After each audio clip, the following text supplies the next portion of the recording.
ni khat kho sunga hin kitang ta in go jun kinga lova go ju ji achun ke jong ina kun podo thelovin nisi ta banga chun ina ko umjin ka room jong da thalovin phone video ka vetlo ka ale game ki chimjin eti chun ni tha khat an ka ne pe lai ta over chun ka pa chun boy na pu adam lo ze in jingla jing ka mata ale na nu to na pu kom ga pha thon ding hin kapot ka sung thonin in phate in ananga in naruma bu hi in lang jing bele komarum langa kong kile ka thonin an umin achuti lo le gozu ginto in sunga mi hungwalut hen lang hi jong le ne do lo de tin kenjong hengi an umna nge nangni jong khotim ka in hungkile ding ngai tu thano komanruma changse a jong khopum ji e ka tin a hile ka pa chun henge hongkile wa ding ngai tu thon na nge ipihile na pu jong alel thimi tiwin ka hongge jep thon jong le kuman room hi ananda tha hi in tin ki hon jong an kani azu uchun lumna ka gizut un echin ha achun kanula ka pa jong mata in ai muthanin keichu phona film ka vet ji achun puni langa chun nan in ka imuthan a hi jingkho hwa achun kanula ka pa kapute en langa dinga adiku thon chu ka mangbanga chun ka jan ka imut so walji achun ke jong ka imu pai pai kinin pung som bela chun khong khangin e chun ke jong ka ki thodo pai pai yin insunga kanula ka pa jong ka mu do ta lo pha na chun kapute ena chi thona hitan ti ka tin ke jong ki chan langa chun ka chi su in kanu in kane ding isim pi ho chu ani eto ko ma chun koman room ma chun ko to win ni thum ke ya chun kanula ka pa ongkile ding ka nga pu mo chun film ka ben hi le punga ho hong hi chun kanula ka pa chun ihin kolin ken jong phone chu kala na hi le ka pa chun boy nanu to hong ding ka ti thon le go hat wal je in wadung tu lampi langge yin ahong le do in akipal the te poi tu jan na pu te na kongge thon ding hitan tui hong nim tha le jingle kong thon te nei mu tha masangin insunga window hole or ho jo se chu phati aji kam so ke hinam ana ve te te yin atin gozu gin to network ma hoi lo ji achun kenjong henge se ka tin phone chu oitan hi etin tha achun jingka langa ka nu in ne the sim sa koi ho chu ni tha anding in ka ne in ka ne zo zo chun ka pan se banga chun room jo sia ko le window ho chu ki kam so ke hinap tin ka ve in adi kam lo om jong le ka kam tu min ke jong room langa I muding ka chi phein pung ka ti pha a I muding ka ti lai ta achun light hong thin ke ka mi hi na hi athim wal be se jong le ka I mu the ji lo ji achun kanula ka pa ruma table lem ki koi chu akila ding achun ka chin athim ji achun kin jong phone flash ka va in kanula ka pa room lang chu ka zon phein ka inu chu thing na ki sa a hlong jong thing pe di khian a hin jan ma athip to in hlong ka chu na chu apu kut kunin kanula ka pa room ka pha ding ko na chun kanunga mi khanin kanung enjoy panga chun thing pe ki chu gen chu ka hin jan ke jong ka kinung he pa yin kanung lang ka ven hi le kuima ka mulu pha na chun kanula ka pa room chun ka lunin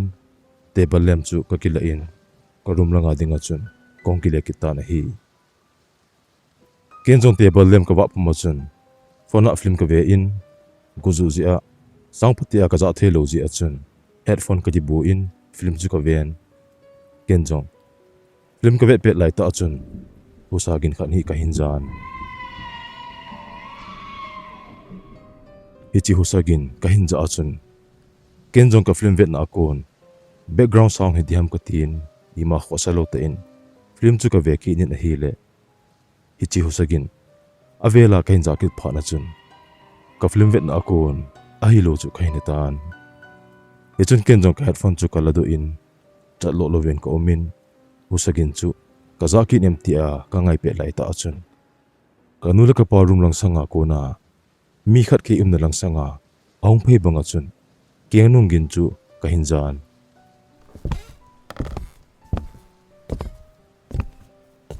ko le window hola ka kam chu ke het ji achun in sunga mi honglu ding chu ka gel le kalung adongin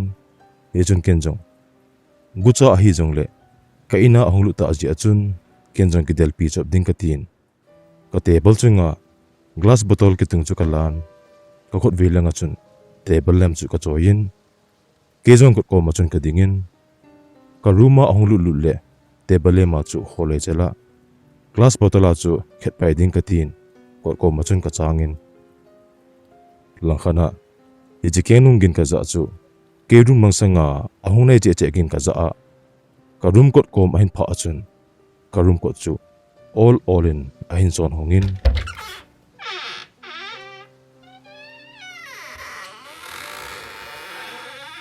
ka room kot ahung kyon hona chun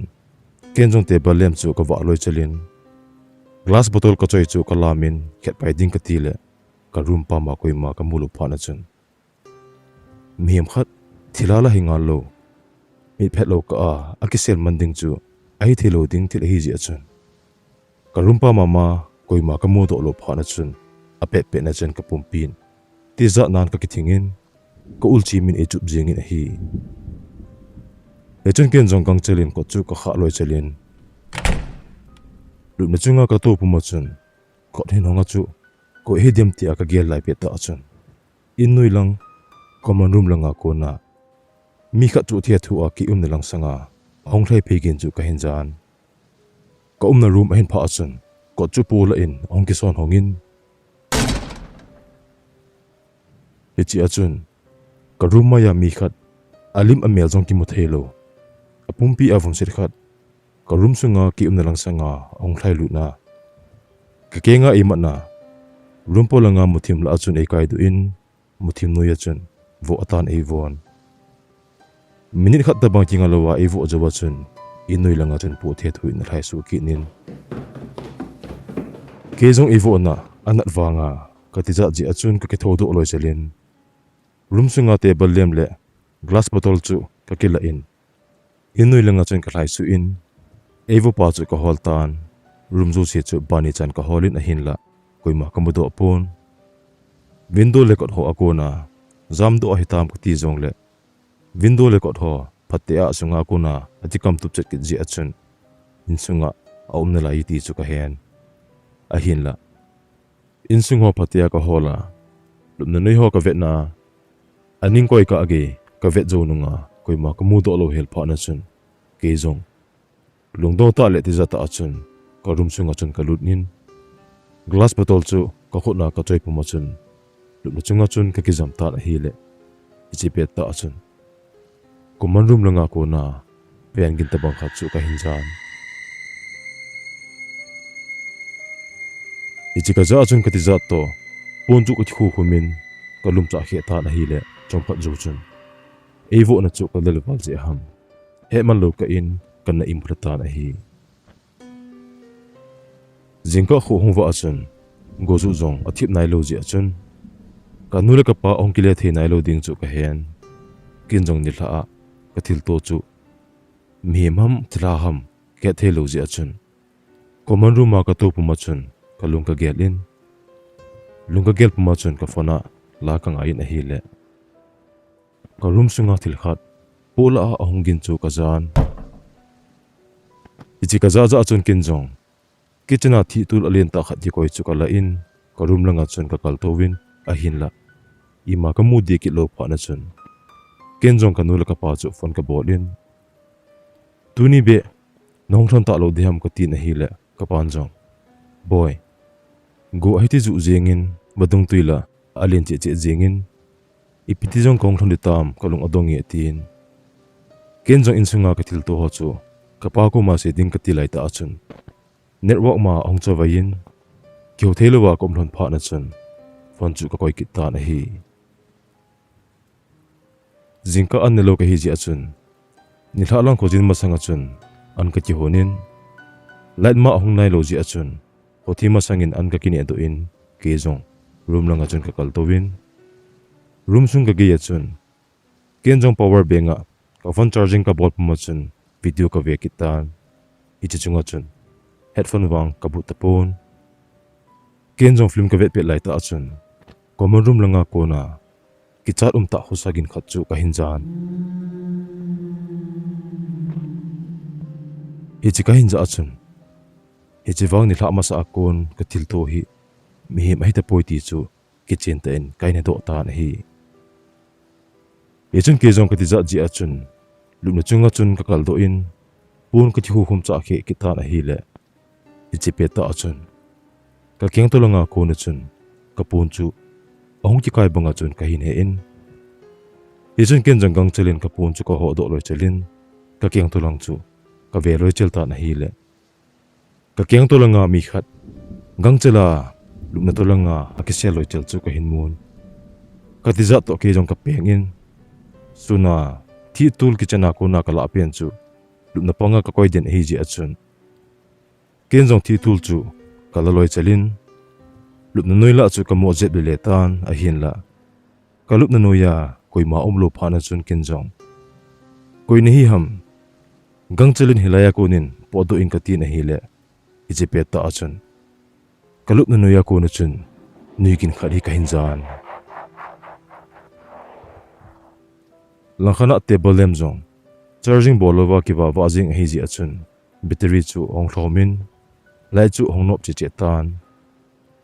table lem ong thi thi achun kalup na nuya ko na chun ni tha ama sa ka thilmu chu kalup na chunga chun ong kal do in ko op chunga ong to wa kal do hin mi achun ki tom dikati jong le ka ki tom jo ta pon pen dikati jong le ka peng jo ta pon kalol ami a haizolowa ko uma ka haidan ong thla sam jowa chun kalol ami chu ein thla in ka dip chunga atu puma chun so thim pi avian la in hichi achun jong ka cha the nai pun ko ojong so to the nai pun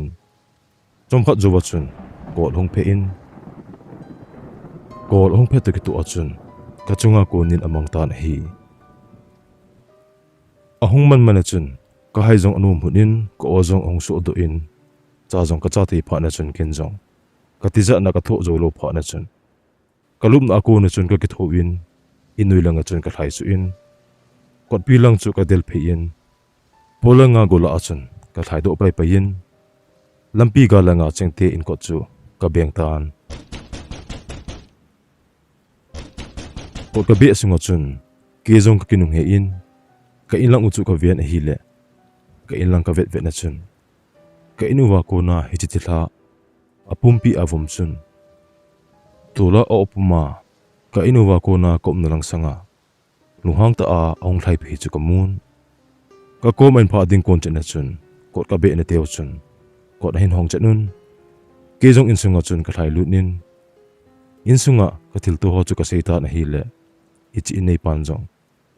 ken ga ve enge thilhawang hi pon ti na changan he thli ji uwa gucho hon agom kum abet u hinti tin ama jong ki ho ilanga chun achi phein ka insung ulu jo chongpha jo wa chun koi ma om poi tin gala ko na chun ain samin ama jong ong ki le ki ta na hi